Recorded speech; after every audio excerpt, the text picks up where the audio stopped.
What's up, everyone? It's Adar coming at you with another episode of Startup Engineering Daily. Let's hop right into it. So our first tweet is from Boris Cherney, who is the creator of Claude Code, or I guess the co-creator. And we're just going to cover this tweet. Theo actually made a whole video about it, which I thought was interesting. I didn't think it was that important to make a video about it, but it is kind of some interesting ideas that we can discuss. And what Theo also said as well is that like some of the best engineers previously would spend a lot of time editing their environment, so they would work on their Vim keybinds. Like you imagine like a Primogen pre-AI, right? Someone who was really locked in to make sure they were efficient as possible didn't really exist. Those kinds of work weren't really encouraged because it seemed like it was taking away from like the real things that were being delivered. And it's like, just work on the feature, don't work on your environment. But now in the age of AI, it's like all of the feature work is being done by the agents, so building these harnesses and building these systems and automations that are beyond AI makes the developer process a lot more efficient and is more encouraged by management. So yeah, the long story short of this is, and as you can see in this paragraph as well, is that you can use the AI for everything and it can fix an issue every time it sees it, but that uses tokens and might miss cases. If Claude instead writes a lint rule, CI step, or routine, that class of issue can be fully automated forever without having to use AI inference. And he says this is what people are really talking about when they talk about loops. It's about automating entire types of busy work rather than solving them one-off.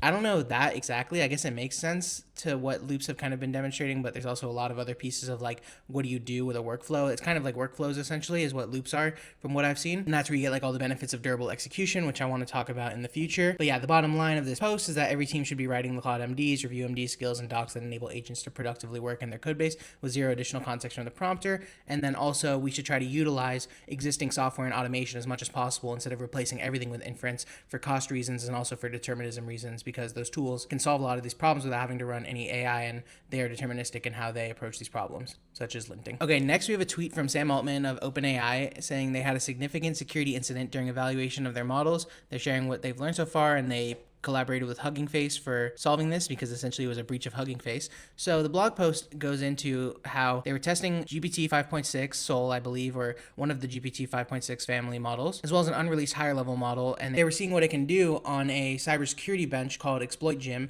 which is a paper that's linked in the blog post and pretty interesting.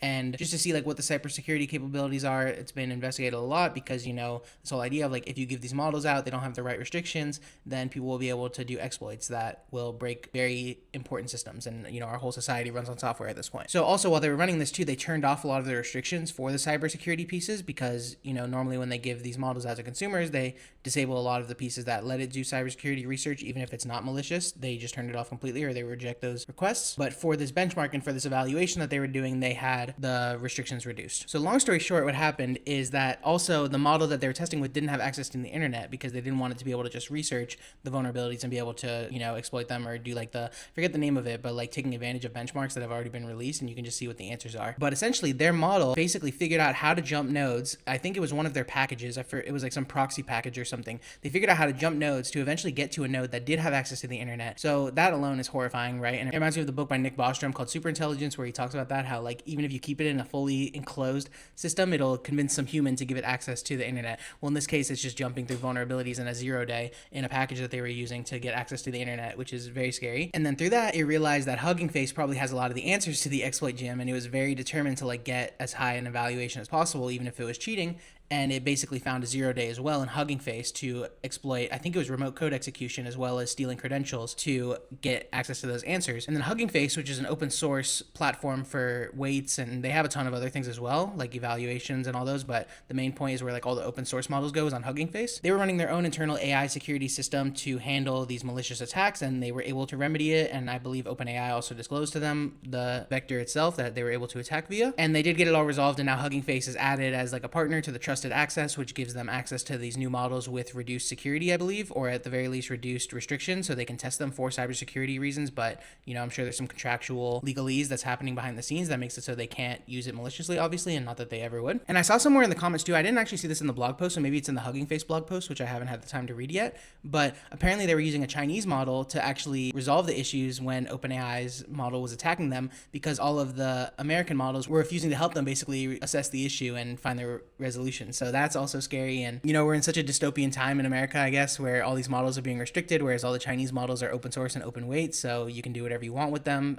There's pros and cons to that, obviously, but nonetheless, super crazy, super like futurism. We're racing to the future as fast as possible. It's very scary. But the optimistic take of this is that, as we learn these things, these vulnerabilities are going to be improved on. And it's always going to be the cat and mouse of security, right? Of like the vulnerabilities need to be discovered by the white hats before the black hats. They need to be responsibly disclosed. But the future is definitely going to be a lot more hardened software and a lot more secure software. So that's always a good thing. Okay, next we have a tweet from Jack, who is from Block, which is Cash App and Square and those companies, and a bunch of crypto stuff as well. And he was also the CEO and founder of Twitter, now known as X, obviously. But they're announcing this new platform called Buzz, which is as you can see here, a group chat platform for teams of people and agents of all sizes, built to reduce our dependency on Slack and GitHub, model agnostic, decentralized, self-sovereign, and open source. So the GitHub has a lot of like screenshots that explain the product. I just downloaded it to check it out. It definitely just seems like a Slack clone with channels and all that, and they give you a few agents up front. I think one is like a research agent, one is like a coding agent, and one's like a planning and writing agent. So, and you can also build your own. You can build them using chat, or you can build them using like detailed specific fields. And it seems interesting. Like, I'm not going to use it. It'll be interesting to see what the conversion is. I'm sure they're using it internally at Block, and also their other agentic harnesses like Goose, I think it's called, they've been using internally, and they were pretty innovative on that. But it will be interesting to see the adoption. But nonetheless, this whole like idea of like, can you replace Slack, right? Like Slack is the chat platform for all companies, and people are using them. A ton of organizations are using them, and very few are leaving them. But it is this idea of like, if all of your chat is happening in Slack, you're limited by their APIs, you're limited by what you can build around them. And Claude Tag, for example, which is like a Claude in Slack that you can tag, and it does all this work, and we've been experimenting with it at my job, is still like limited by the Slack APIs. So it's this whole idea of like, can you get companies off of Slack onto your platform, and then you'll have an all-in-one platform that has all the information, and then you don't have to connect to these other platforms to build like your agentic harness, because a lot of the decision making is happening in Slack, because this whole thing that we've talked about like way beyond in the past is that like AI, the whole point of it is to replace the menial work. So you can have a chat in Slack, and then it will make sure that all the documentation is updated and perfect, as opposed to being like, oh, well, here's some point that we just made, let's go to the documentation, update it manually. That's what I think AI is really primed to solve. Even though it seems like not a lot of people are focused on that, they're kind of focused more on these like platforms and agentic harnesses, and there's a lot of infrastructure that needs to be built there. But it is interesting to me that like, you don't have this where it's like, oh, it's going to update the docs automatically. It's more like just trying to build the software itself. But nonetheless, pretty interesting, industry update, and we'll have to keep updated on it, but I'm probably not going to use this moving forward. Okay, and then next we have a pretty cool blog post from Cursor. It's about a 20-minute read, so I do recommend checking it out if you're interested in more details. But as you can see here, they said we had a team of agents rebuilding SQLite from its 835-page manual. It created a replica in Rust, which passed 100% of held out test suite. Held out meaning that the model didn't have access to it, and they did do a lot of verification as they were running it to make sure that it wasn't cheating and that it was just building based off the spec itself. And you can see they say, interestingly, costs varied 15 times depending on which model mix we used. So for example, if they used Fable 5 for everything, it cost $20,000 to rebuild it. And I believe all of these did get to 100% eval, even though some of the graphs they showed were not 100% test eval. So I'm not 100% sure about like what the success rate was, but they are saying cost to rebuild SQLite, right? So you would assume this means all of the harnesses are passing. And they also experimented with this whole planner worker model where you have like a super frontier model like Opus 4.8 that's doing all of the planning, and they talk about this tree structure where you have leaves and then leaves as well, where if you have an agent that like is trying to solve a goal at the top, then it's going to do all these different tasks, and if you use the same model, it's just going to go all the way down. Whereas if you have a planner at the top and it just defines the different tasks, then you can send something out like a Composer, a cheaper model. And there are some critics in the reply saying they're just trying to advertise Composer with this, but it is still pretty interesting. Composer will go down the leaves and it will build out those specific features or those specific items, those work tasks, and then report back to the planner. And then the planner can run in this loop, and it can kind of manage both of these with a cost-effective structure, and you don't need to use the highest level of frontier intelligence to solve every problem. Then there's a lot of other cool topics they talked about as well, how they're using their new version control system because they were doing like 60,000 commits an hour, I believe. Might even be faster than that, but they were doing like tens of thousands of commits to build some of these things. And there were test runs that basically were doing tons of commits, which were just solving merge conflicts, but there were other test runs that, had fewer commits and were more aligned on the goals and were just kind of like working together and like solving different problems. But yeah, nonetheless, there's some jokes too in the comments that, Terso database, which is created by the guys who worked on SQLite, I believe, or they were affiliated in some way, but it's a Rust version of SQLite. and you basically could have just built that. But they have the Opus 4.8 version of the code on GitHub. I did check it out a little bit. I'm not a Rust developer, so I can't really speak to it, but it did have a ton of comments and it did seem pretty structured code. But it's kind of hard to tell these days with code quality because I feel like nobody's writing like superhuman slop much these days. It's all kind of like the same AI slop where it's like the code looks nice, but it has a lot of like logical flaws, or it doesn't handle a lot of the edge cases or observability or reliability. So definitely check out the blog if you're interested. It's not that long a read. It's about 15 minutes. Okay, next we have a tweet from Moonshot AI. This one's a few days old, or about a week old, but definitely worth covering. So they've introduced Kimi K3, which is open frontier intelligence. The weights aren't live yet, but they will be open by July 27, 2026. I wonder what the work is that goes into making the weights open, why they can't just do it on launch. But the main specs are 2.8 trillion parameters. We've passed this 1 trillion parameter milestone, and now we're just doubling and going even higher. 1 million context, native multimodal. Kimi Delta attention enables up to 6.3 times faster decoding in million token context. Tension residuals deliver 25% higher training efficiency at less than 2% additional cost,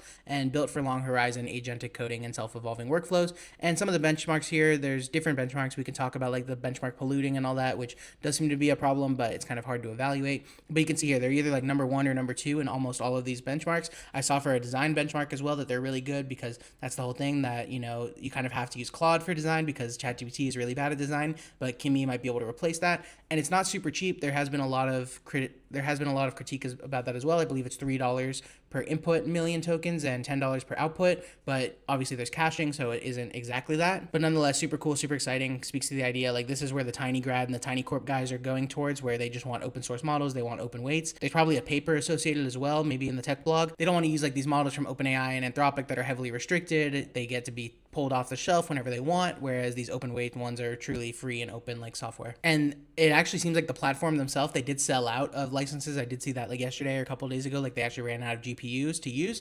But when the weights are open on July 27th, 2026 or earlier, then that won't be a problem because you can self-host it yourself. Obviously, you can't self-host it on your own machine, but the companies themselves, the model providers, will be able to self-host and then sell you the product itself. And then similar announcement from Alibaba, Qwen 3.8 is launching and going open weight soon. Massive 2.4 trillion parameters, so same in that trillion parameter model range as same as Kimi. And the model's continuously evolving. They believe it's one of the most powerful models available today, compatible to leading frontier AI models, second only to Fable 5. So that's kind of funny because Kimi also was second in a lot of the benchmarks that we just looked at, but we'll have to see how they compare against each other. You don't have to wait to test it. The max preview is available on Alibaba's token plan, Coder and CoderWork, which I assume are Alibaba platforms, and you can sign up for it here. The open weights are coming soon. They don't say exactly when, but also just kind of speaks to what we talked about previously, which is that like Tiny Corp and all these guys, they really prefer the open weights. China is killing us on the open source models, but obviously there's a cybersecurity and safety and alignment versus like freedom, and you kind of just have to decide where you are. But software engineers as a whole usually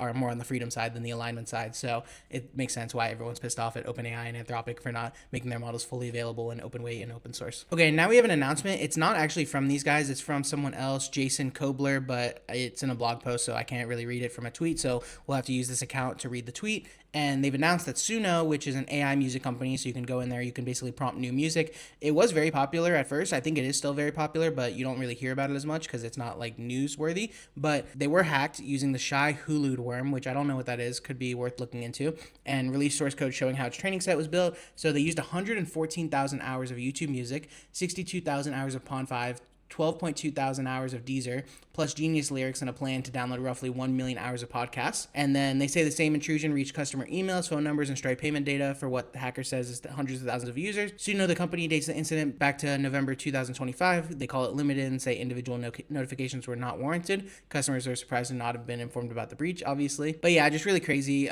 We don't really need to talk about much of the cybersecurity stuff here. We talked about that a lot more with the OpenAI breach and all of those things, but just crazy that you can just train on 114,000 hours of YouTube music. You can train on all these things. It kind of gets back to the Sora from OpenAI thing, where Mira Murati, I believe her name is, she was CEO or CTO of OpenAI at the time. She was CEO of OpenAI for about like 2 days, and she made that face when they're asked if they trained Sora, which is their video model, on YouTube data, which is obviously not licensed. They're obviously stealing that from people. I don't know if this is licensed because I do know they are working with some other record labels, so maybe they only use like licensed music on YouTube Music, but still, it's like you're just training on data that's other people's and then using it to synthesize your own model, which has been shown to be legal. As the court cases have kind of demonstrated, no one's been sued for using data without permission. The only thing is that OpenAI and New York Times are kind of like still beefing it out. I don't know where that case is at currently, but as a whole, it seems like the AI companies have pretty much gotten away with stealing all this data. So, and if you're using Suno, it might be worth like checking to make sure your data is secure, but nonetheless, just very interesting, and always new breaches coming out and big companies getting hit. So we'll just have to stay up to date. If this kind of stuff interests you and you want to talk with some like-minded people, join the Audinato Discord in the description. Thanks.